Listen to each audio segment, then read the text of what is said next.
اسی ذات کو سبحان کہ پاک ہے وہ ذات جس نے سیر کروائی. یہ لفظ ہر بندہ یاد رکھے کہ اسرا، اسرا کا معنی ویسے ہوتا ہے رات کو سیر کرنا. اسرا کا لفظی معنی ہی رات کو سیر کرنا. اب ایک ہے خود سیر کرنا، ایک ہے کسی کا سیر کروانا. اب اگر انسان کہیں خود جائے تو ظاہر ہے بغیر پروٹوکول کے جائے گا، اور اگر کوئی اسے لے جائے تو وہ پروٹوکول کے ساتھ جاتا ہے. ہمارے ہاں عرف میں بھی تو ایسا ہی ہوتا ہے. ہمارے ہاں عرف میں بھی تو ایسا ہی ہے کہ اگر کوئی بڑا افسر کہیں جائے اور اسے لے جانے والے آگے پیچھے دائیں بائیں اس کا پروٹوکول ہوتا ہے. لیکن یہاں تو رسول کریم صلی اللہ علیہ وسلم کی ذات اقدس، وہ ذات کہ جس کے لیے پروردگار عالم نے اس کائنات کو تخلیق فرمایا. اب آپ سے بڑھ کر کون سی ایسی ہستی ہو سکتی ہے کہ جس کو پروٹوکول ملے؟ اللہ اکبر. رسول کریم صلی اللہ علیہ وسلم الذی اسرا بعبدہ، پاک ہے وہ ذات جس نے اپنے بندہ خاص کو سیر کروائی. توجہ، جس نے اپنے بندہ خاص کو سیر کروائی. میں نے پہلے عرض کیا کہ اسرا کا جو لفظ ہے اسرا، اس کا معنی ہے رات کو چلنا، رات کو سیر کرنا.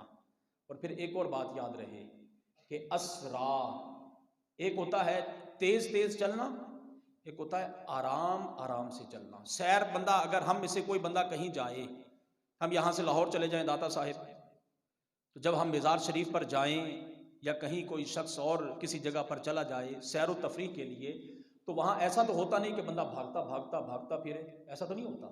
آرام آرام سے ٹھہر ٹھہر کر ادھر دیکھے گا ادھر دیکھے گا ادھر دیکھے گا. غرض یہ کہ ہر چیز کا بنظر غائر مشاہدہ کرے گا، توجہ کے ساتھ ہر چیز کو دیکھے گا. اس کو کہا جاتا ہے سیر کرنا. کیا کہا جاتا ہے اس کو؟ اب آپ اندازہ لگائیے کہ رسول کریم صلی اللہ علیہ وسلم کو پروردگار عالم نے رات کے تھوڑے سے حصے میں سیر کروائی. توجہ، رات کے تھوڑے سے حصے میں. اور آپ یہ بات بارہا علماء سے سن چکے کہ جب رسول اللہ صلی اللہ علیہ وسلم معراج کی شب مسجد حرام سے عرش پر تشریف لے گئے تو جب واپس پلٹے تو حالت کیا تھی کہ آپ کا بستر بھی گرم تھا. آپ کا بستر بھی گرم تھا. جس دروازے سے گزر کے گئے اس کی کنڈی بھی حرکت کر رہی تھی. جس پانی سے وضو کر کے گئے پانی بھی ابھی چل رہا تھا. اور یہ اربوں کھربوں سال کی مسافت، اور یہ مسافت ایسا نہیں کہ دوڑ دوڑ کے گئے ہوں. میں نے پہلے عرض کیا یہ ہے سیر، اور سیر کہا جاتا ہے آہستہ آہستہ ٹھہر ٹھہر کر چلنے کو. تو اگر میرے رسول کریم صلی اللہ علیہ وسلم کا آہستہ آہستہ ٹھہر ٹھہر کر چلنا اتنی جلدی ہے تو میرے حضور اگر تیز چلیں تو پھر کتنی مسافت کو طے کر لیں گے. یہ تو آہستہ آہستہ چلنا ہے حضور کا. اور اگر اللہ اکبر یا رسول اللہ، یہ تو ہے ٹھہر ٹھہر کر چلنا، دائیں دیکھنا بائیں دیکھنا، جنت کا مشاہدہ کرنا، دوزخ کا معائنہ فرمانا، اور پھر ہر مقام پر انبیاء سے ملاقات کرنا. یہ ہے ٹھہر ٹھہر کر آہستہ آہستہ چلنا. اگر آہستہ اتنا تیز ہے تو پھر تیز کتنا تیز ہوگا. تو الذی اسرا یہ ہے معنی اس کا کہ پاک ہے وہ ذات جس نے اپنے بندہ خاص کو سیر کروائی، جس نے اپنے بندہ خاص کو سیر کروائی. رسول کریم صلی اللہ علیہ وسلم حضرت ام ہانی رضی اللہ تعالی عنہا، یہ بہن ہے حضرت علی المرتضی شیر خدا کی، رسول کریم صلی اللہ علیہ وسلم کی چچا زاد ہے. حضرت ام ہانی کے گھر آرام فرما ہے. اور پھر یہاں بھی ایک بات بڑی قابل توجہ ہے کہ حضور تو روزانہ کی بنیاد پر عبادت فرمایا کرتے تھے، روزانہ کی بنیاد پر رات کو عبادت فرماتے تھے.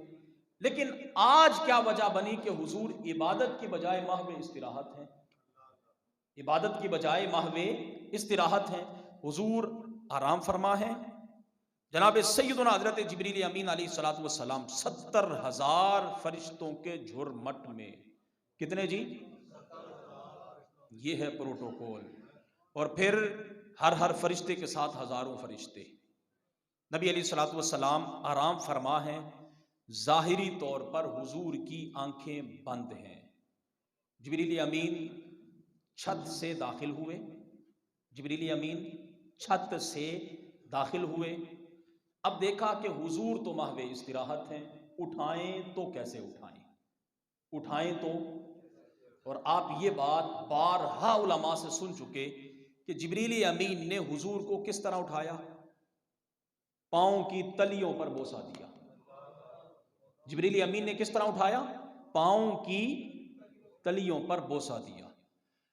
اب ایسا بھی تو ہو سکتا تھا کہ جبریل حضور کے سر کو چومتے، ایسا بھی ہو سکتا تھا کہ حضور کی زلفوں کو بوسہ دیا جاتا، ایسا بھی ممکن تھا کہ حضور کے سینے کو چوما جاتا، ایسا بھی ممکن تھا کہ حضور کے ہاتھوں کو بوسہ دیا جاتا. لیکن قدموں کو ہی بوسہ کیوں دیا؟ جناب جبریل حضور کی تلیوں کو چوم کر بتا رہے تھے کہ عرش پر اگرچہ میں نوریوں کا سردار ہوں، عرش پر اگرچہ میں نوریوں کا سردار ہوں، لیکن یہاں میں بھی حضور کا غلام ہوں، اور یہاں نجات حضور کی غلامی میں ہی ہے. اس لیے جبریل امین حضور کی تلیوں کو چوم رہے ہیں، جبریل امین حضور کی تلیوں کو چوم رہے ہیں. میرے حضور بیدار ہوئے، اٹھے، فرشتے موجود ہیں. رسول کریم صلی اللہ علیہ وسلم حضرت ام ہانی کے گھر سے تشریف لائے، حتیم کعبہ میں، صحن کعبہ میں آئے. حتیم خانہ کعبہ کا وہ حصہ کہ جو سابقہ حقیقت میں خانہ کعبہ ہی کا حصہ تھا، لیکن اب اس کے ارد گرد دیوار لگا دی گئی. نبی علیہ الصلوۃ والسلام وہاں حضرت جبریل امین کے ساتھ پہنچے. اب یہاں بھی بڑی قابل توجہ بات ہے. حضرت جبریل امین علیہ الصلوۃ والسلام نے یہاں پہنچ کر رسول اللہ صلی اللہ علیہ وسلم کے مبارک سینے کو چاک فرمایا، سینے کو کھول دیا، آپ کے جسم مبارک سے آپ کے دل مبارک کو باہر نکالا. اور حضرت جبریل امین جنت سے ایک تھال لے کے آئے، ایک تشت لے کے آئے کہ جس میں انوار و تجلیات، انوار و حکمت تھے. آپ کے دل مبارک کو زمزم سے دھویا گیا، انوار و تجلیات کو اس میں رکھا گیا، پھر دوبارہ دل کو اس کی جگہ پر رکھ دیا. ہم میں سے اگر کسی شخص کے دل کا آپریشن ہو، دل کو باہر نکال دیا جائے اور اس کے کنیکشن کو ختم کر دیا جائے تو بندہ ویسے ہی فوت ہو جائے. لیکن یہاں یہ سب کچھ اس انداز میں کیا جا رہا ہے اور ہمیں بتایا جا رہا ہے کہ حضور کو اپنے جیسا نہ سمجھنا، حضور کو اپنے جیسا کہ ہمارے جسم کو اگر چیر دیا جائے تو انسان کے زندہ رہنے کے امکانات کم ہیں، لیکن رسول کریم صلی اللہ علیہ وسلم کے دل مبارک کو کھول کر سینہ مبارک کو چاک کر کے باہر نکال کے تو دھویا جا رہا ہے. ہمیں بتایا جا رہا ہے کہ حضور کو اپنے جیسا، دوبارہ دل مبارک کو اس کی جگہ پر رکھا، براق پیش کیا گیا، براق پیش کیا گیا. اور براق یہ ایک ایسی سواری جو جناب جبریل امین جنت سے لے کے آئے تھے. جناب جبریل امین کہاں سے لے کے آئے؟ جنت سے لے کے آئے تھے. اب یہ اس کے بارے میں علماء فرماتے ہیں کہ یہ براق گدے سے ذرا تھوڑا بلند اور خچر سے ذرا تھوڑا چھوٹا، اسی انداز میں 4 پاؤں اس کے، اور اس کی رفتار کا عالم یہ کہ جہاں تک نظر جائے وہاں تک اس کا پہلا قدم پڑتا ہے. نبی علیہ الصلوۃ والسلام براق پر سوار ہونے لگے. اچھا اب آپ مجھے یہ بتائیے کہ پرانے زمانے کے اندر جب گھوڑوں پر یا اونٹوں پر سوار ہوا جاتا تھا تو اکیلے انسان کا جانور پر سوار ہونا مشکل ہے، اسے کوئی نہ کوئی سوار کرواتا ہے، اسے کوئی نہ کوئی سوار.